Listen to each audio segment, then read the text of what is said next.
Today, we walk around with a lot of information, both accurate and not, available in our pockets. It's not a far stretch to think that with information readily available that nothing would surprise us anymore. But if that were true, then I wouldn't be making this video, would I? Hello everyone, you can call me Elle of my channel Elscapades. If you're new here, welcome, and if not, welcome back. Today I want to talk about 12 culture shocks that I experienced when I came here to the US about 10 years ago now. I definitely knew that a lot of things were going to be different. I just didn't expect them to be this jarring, especially because I grew up with Tumblr. But a lot of things still managed to surprise me, so here we are. And don't worry, I've already gotten explanations for most of these, or at least I'm used to them by now. Now, before I start, I want to say that these cultural habits are not necessarily bad things. I'm just saying, they are very confusing to someone who didn't grow up living here. In fact, these habits and unspoken social rules are so innocuous that no one ever really thinks to warn foreigners about them.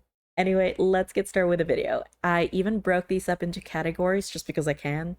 So let's start with the most important thing to me, food. First off, that's serving size. If you've only ever seen US sized portions, I'm here to tell you from someone who didn't grow up here that that's a lot of food. For my first year or two here, I could not finish my food. I had to take it home anytime I ate out. Not that I ate out a lot, but still. I grew up where food was usually family style. In case you don't know what that means, that's usually where you order a couple different dishes for everyone to share instead of everyone having their own individual plate. That's important because I was taught that if you put food on your plate, you better be able to finish it. This way, no jerk kid could just grab the whole plate, and everyone at the table who wants some can get their fair share. Why is this important? Because while logically speaking, I knew I didn't have a choice in the serving size, but emotionally was a different matter. Emotionally, I just felt like I had to finish the entire plate. So I kept trying until eventually I could. It was not a good thing. I felt stuffed and bloated every time I went out with friends and family. Thankfully, I managed to undo that habit and I went back to boxing pretty much half my plate, although it left its damage. Culture shock number two was sweet tea. First thing you need to know about me is for someone who lived in Asia, I did not grow up with the most traditional or sophisticated tea. I drank Lipton iced tea, okay? I didn't even know there were different types of black tea until I already came here. So adding sugar to tea wasn't new or horrifying to me. My first time encountering sweet tea here in the US was McDonald's. It was disgusting, but I thought, okay, well, it's McDonald's. I don't know why I'm expecting good quality. So I looked up a recipe online because I was thinking I may as well just make it at home on hot summer days. Second thing that you need to know about me is that I have a sweet tooth. So when I say that the amount of sugar that goes into sweet tea here in the US is insane, that's saying something. And that something is not a good thing. Third culture shock was burgers. Burgers everything and burgers everywhere. Correct me, please, if this is just a California thing, but I feel like that there's a disproportionate amount of burgers everywhere, whether that's fast food, diners, restaurants, heck, even homes. You can't get away from it. Just in my area alone, McDonald's, Carl's Jr., Wendy's, In-N-Out, Five Guys, Denny's, IHOP. IHOP, you're called International House of Pancakes. Burger isn't even a breakfast food. I think the only takeout place near me that doesn't have burgers is Panda Express. I didn't forget that I mentioned homes, because here's the thing. Americans love 4th of July barbecue. I get it. I'm Filipino. I love barbecues. We grill everything. Pork, beef, chicken. Heck, we even grill or fry quail eggs on a stick. But apparently, the main American barbecue staple outside of the South, which I'm still unclear on what that means because are we just dividing the country in half, North and South? What about the center? Anyway, the main barbecue staple, at least where I'm at, is, you guessed it, burgers or sliders, which are tiny burgers. Although I guess there's also hot dogs for kids. When do they graduate from hot dogs to burgers? I don't know. Don't get me wrong, I enjoy a good burger every once in a while. But would it kill the American economy to have variety in their takeout options? Next category is unspoken social rules. Fourth culture shock that bothered me a lot is shoes at home. Okay, this one I kind of knew, but it didn't really sink in until I experienced it. Thankfully, I'm not really friends or close enough to the people who wear shoes inside the home to get invited again, but once was enough. Once is enough to know that it's a thing and that it's a bad thing. It's not about whether you clean your floors or not, because we don't wear shoes inside the house, but we still clean our floors. It's about all the filth that you step on outside and then you bring into your home in between cleanings. And I highly doubt that these people clean their floors every single day. But you know what probably happens every day? People spitting on sidewalks for some reason. Sidewalks that you walk on with your shoes, and then you walk into your bedroom with those shoes. You see where I'm getting at and how gross it is? Okay, number five, which I know is a bit of a hot topic, tipping. I don't come from a tipping culture. I just don't. At least it wasn't really something that you would come to expect with every service. While I was growing up, you might have gotten a tip if you went above and beyond.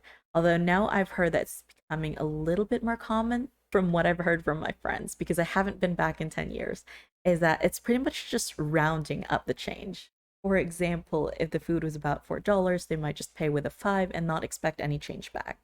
Before I get flooded with angry comments, I do tip. I'm just admitting to the fact that I do it without understanding why.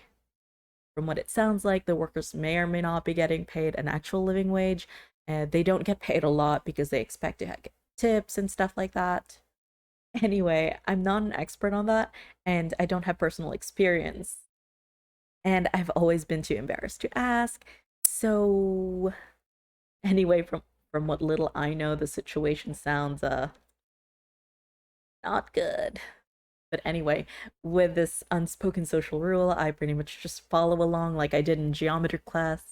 Like, do I know the formula to get the radius of a circle? Technically not anymore, but I used to. But if I were to look up the formula, technically I could follow along and use it. But do I understand why it's that way? Absolutely not. Plus, there's other nuances I still haven't really figured out to this day. Like takeout, for example. How much tip makes sense if you just have to bag the food versus if they were waiting for you at the restaurant? Do you even need to tip for takeout? What if I just ordered a milkshake? No one really explained this to me, so I think for my first 2 years here, I fumbled with the tips a lot. Either I wasn't tipping enough or I was tipping even though it wasn't really expected or necessary. Sixth culture shock was small talk. Okay, maybe this is less of a whole America thing and more of a West Coast thing, or just a California thing, even. Either way, apparently I lucked out on this because I absolutely hate small talk, especially on the streets, the bus stop, and in the bus itself, where I can't politely escape. I'm smiling because my parents raised me to be polite, but I assure you, I hate every moment of it. You don't need to ask me how my day is going because hopefully I will never see you again. At this point, I don't even know how many of the small talk attempts had the goal of hitting on me because no one has ever actually asked for my number. But either they realized I wasn't going to give them what they want, or they were just genuinely social and or friendly. And I don't know which is worse, although I'm leaning towards social. Look, public transportation is sketchy enough. I just want to quietly and peacefully get from point A to point B. I'm not here to get to know someone that, statistically speaking, I might never see again. But these people keep on asking me how I'm doing, and I have to say I'm fine, even though I'm not, because I'm not going to open up to these strangers. The other students taking the same bus, going to the same school, don't even talk to each other. Look, even as early as 2014, we all knew nobody was fine. So let's just stop asking people how they're doing. Not gonna lie, part of me wishes I moved to New York or some other place where people mind their own business. Next category is financials. Seventh culture shock is credit cards. To be fair, I'm apparently not alone in this, given how many YouTube tutorials and articles there are on do's and don'ts of credit cards. I've even watched and read some of them since I came here. Spoiler alert, I still don't get it. I get the most basic concept, which is seeing how responsible someone is based on how much money they borrow versus how much they pay back. But for most of the world, especially in Asia, having debt is a bad thing. I hope you heard the capital letters on that because that is important. The whole credit card thing was and still is just very jarring to me. I could probably go on, but honestly, I think it's self explanatory at this point. Number eight is sales tax. Personally, this is probably the most frustrating out of everything. I know how much a sales tax is in my area, so I have a rough estimate in mind when I go to pay. But why? Why do I have to live this way? I know part of it is because each state has a different rate for sales tax, but I mean, come on. It's just ridiculous at this point. It's 2022. Is there really no solution where we're able to see the price of how much an item is without having to pull our phones out and do math? At this point, I'm not sure if the problem is because it's too much work for employees to put a stamp or a sticker on the price tag for the final price based on their county and state. For that matter, why is it even different per county? Difference in sales tax between states kind of makes sense, but county? Really? Or is the problem that most people just don't look at the price tag anyway when they shop? I've seen so many memes from my generation and younger ones complaining about that schools teach that the mitochondria is the powerhouse of the cell, but absolutely nothing on financial literacy. Ninth culture shock is having a second fridge. The first time I ever came across it, it was a little odd, but I thought, okay, well, they needed a bigger fridge, but they didn't want to toss out the old one because it was still working. Okay, so they put it in the garage. They need more space for food, and they happen to have extra room, so why not? I guess it's fine. And then I encountered it a second time, and a third time, and you know how that goes. Apparently, this is a thing.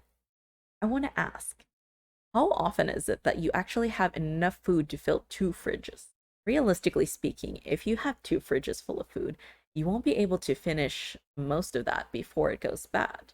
Even in a family of kids, because most kids don't really eat a lot from what I've seen, unless it's Lunchables. Unless you have a family of two teenage boys or more. Okay, let's say that you need the space for holiday season. That's what, Thanksgiving to New Year's? Let's be generous and say that 2 months out of 12, you need the extra space. Is it worth it? I would totally understand if you have a deep freezer in the garage. I actually wouldn't mind that someday. But a second fridge? Last category, and this is pretty much miscellaneous things. Also, I'm pretty sure that this video is running longer than I thought it would, so I'm gonna try to get through these fast. Culture shock number 10 is medicine commercials. I already knew that the healthcare system here was questionable to say the least, but I don't think I've ever seen a commercial for prescription medicine in my life before I came here. Are there competing brands for medicine? Do Americans have preferred brands that they want to use?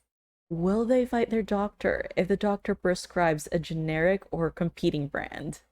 Do doctors here get sponsorship?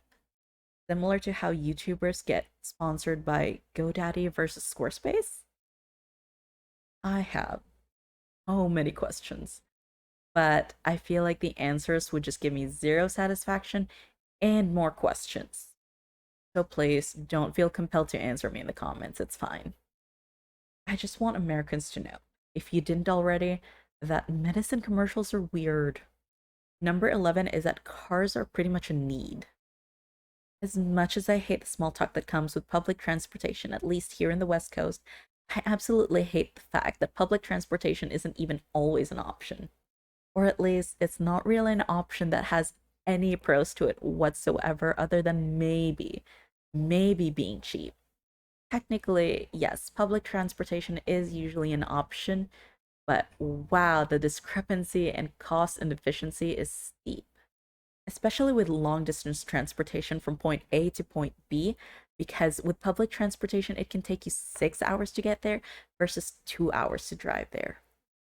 Pre pandemic, the gas would have been cheaper than the ticket. Now I can't really say.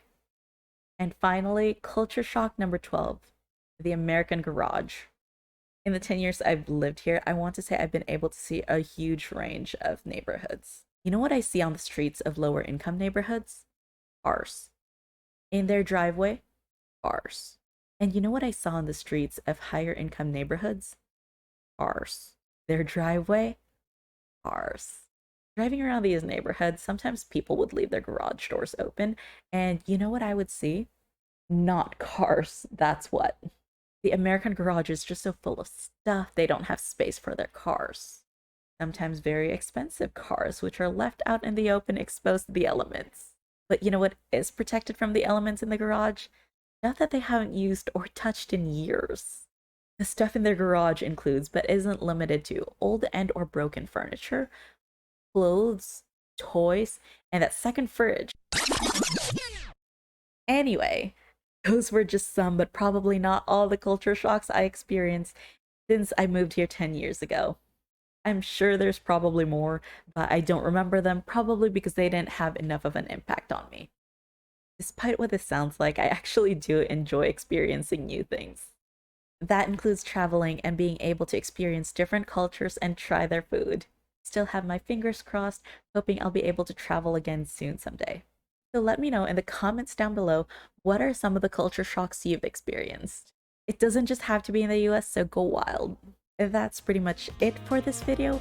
Hit that like button if you're just as confused about credit cards as I am. I'll see you next time. Bye! It's not trash day. Look, I've seen so many memes. These people keep asking how I'm doing and I have to say I'm fine even though I'm not. Ugh, should have moved. Anyway,